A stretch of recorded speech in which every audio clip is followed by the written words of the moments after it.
I remember when I first made partner in Accenture, I had some really wise advice given to me by a chief exec that I was working with at the time. And he said, Jill, stop worrying so much about being competent. That's taken for granted. You've got to this level. Of course, you know, you need to do the best in every job that you get.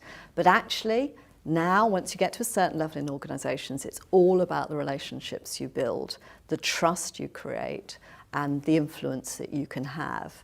And I thought a lot about this, and I've always used, since that time, a formula that I found in a book, it's old now obviously, from Maister, Green and Gulford, called The Trusted Advisor. The formula is very simple. It says that trust is equal to the sum of credibility, reliability and intimacy divided by self-orientation. So what does that mean?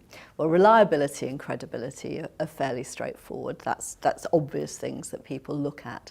But intimacy is about how much they see of you, about the style. Do they like the way that you are? How do they relate? Are they empathetic? And self-orientation is that sort of ego bit. I'm a great believer that the boss needs to be humble in the way they perform, and the ego can really detract from trust. We've all worked for somebody who's basically taken the credit of what the team's done to themselves. And, you know, I did this, I did that. And that's the self-orientation, and that does distract from trust. And I really see it a lot if you're working with people trying to help them on this.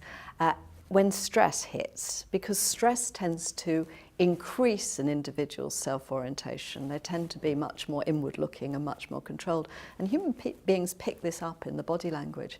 I remember a time when I was really stressed, and I suddenly realised that the way people were responding to it, although it was to do with me and my father and his illness, people were responding as if I thought they were doing a bad job.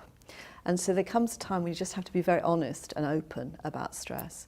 And I always encourage people when they think individuals are not performing, they don't trust their work, to think about the stress and therefore the self-orientation of that individual and try and make sure that they help people build trusting relationships.